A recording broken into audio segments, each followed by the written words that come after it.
del presupuesto de las comunidades autónomas se dedica a gastos sociales. ¿De dónde van a recortar las comunidades autónomas esos miles de millones de euros? Solo tienen de un sitio, de gastos sociales. Ya no pueden exprimir más los salarios de los empleados públicos, puesto que ya se los han recortado. Hombre, les pueden empezar a quitar totalmente todas las pagas extras, que han reducido la mitad de su salario normal, etcétera, etcétera. Pero donde está la gran tajada para poder reducir es de los gastos sociales. Sanidad, educación y otro tipo de gastos sociales diversos. ¿Vale? Y es que no hay otro sitio, es así de claro. ¿Vale? Bien, ¿cuáles son las consecuencias que tienen todas estas políticas de recortes? Yo creo que ya más o menos hemos desmontado la cadena, la secuencia lógica esa que va desde un exceso de gasto hasta la necesidad de los recortes finales, pasando por el déficit y la deuda intermedia, pero ahora sí me gustaría dedicar 2 minutos a hablar de cuáles son las consecuencias de los recortes para que lo veamos. Y las voy a enunciar de forma un poco telegráfica. En primer lugar, inestabilidad laboral. Esa no se suele decir mucho, pero es importante a partir de la última reforma laboral implantada por el Partido Popular.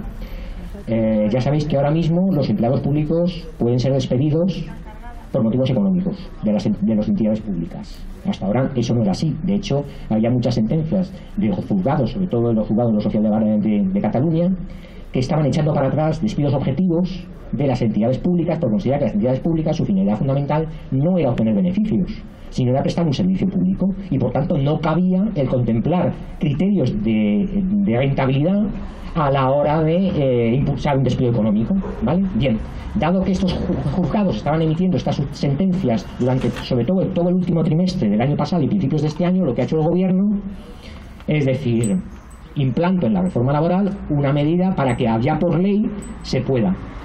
Ahora van a poder despedir a todos los empleados públicos que de momento no sean funcionarios, ¿vale? Que estamos hablando de unas 700.000 personas en España, aproximadamente, ¿vale? Cuando hay una situación de lo que ellos llaman insuficiencia presupuestaria sobrevenida, es decir, cuando hay un recorte presupuestario, así de claro. Cuando hay un recorte presupuestario ya van a poder... Solo un matiz de lo que estás diciendo, que es cierto, pero sí que es verdad que antes de la reforma sí que se podía alegar un despido por causas objetivas, pero solo para determinadas entidades públicas. Tuvieran ingresos de carácter no finalista y todo eso, pero ahora ya con la reforma sí que es eso. Eso es lo mismo que la misma reforma, se mantiene una excepción, que es aquellas entidades públicas que obtienen sus recursos no de los presupuestos del Estado, sino que los obtienen en los mercados financieros. Es decir, esas entidades se salvan de esta crema. Lo que pasa es que esas entidades obviamente sí que entran en criterios de rentabilidad total, ¿vale?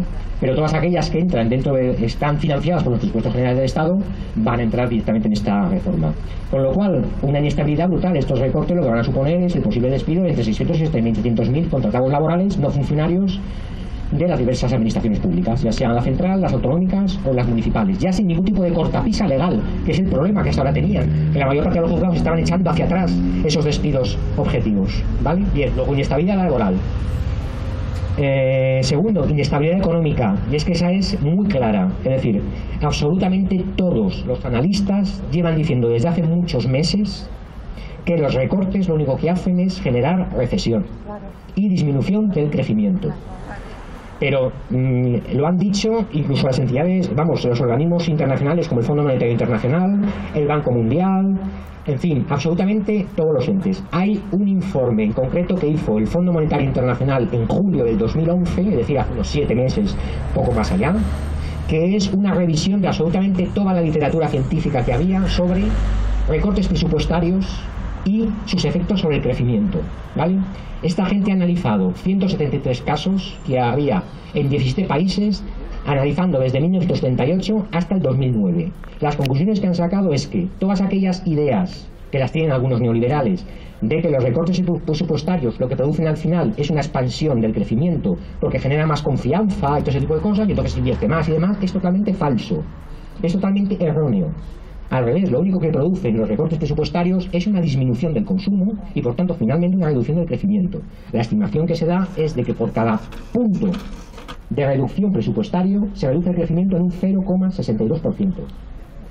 Si nos fijamos, la reducción que ahora va a hacer el PP, que son 2,7 puntos, si esos 2,7 puntos lo multiplicamos por ese 0,62%, nos da 1,60 y pico de reducción del Producto Interior Bruto, que es más o menos la cifra que ahora mismo el gobierno reconoce que va a disminuir el crecimiento del Producto Interior Bruto el año que viene, que es 1,7, según dice el gobierno ahora. Es decir, esto se sabía desde hace muchos meses, porque está publicado. Y es la política oficial del Fondo Monetario Internacional ahora mismo. Es decir, eso se sabe. Pero no se ha querido absolutamente tocar nada de todo ese tipo de cosas. Bien, inestabilidad económica, pero en consecuencia también inestabilidad social y muy muy clara. Ya no, bueno, voy a contar solamente 2 o 3 cositas. La degradación de los servicios públicos va a ser obvia. Ya os he dicho que no hay de dónde sacar para hacer más reducciones.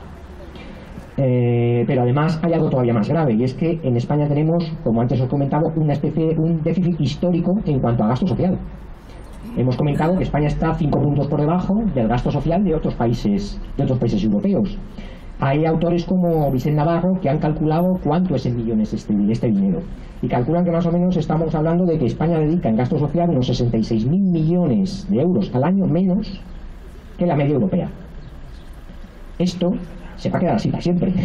Eso es obvio. Si no hay dinero, según ellos, ni para mantener lo que tenemos, mucho menos para recuperar la deuda histórica que tenemos en gasto social. Por tanto, no solo no vamos a mejorar, sino que no vamos a recuperar todo el terreno perdido que teníamos hasta ahora en comparación con Europa. Y finalmente, ya prácticamente acabo, es que esto además genera inestabilidad política y muy clara.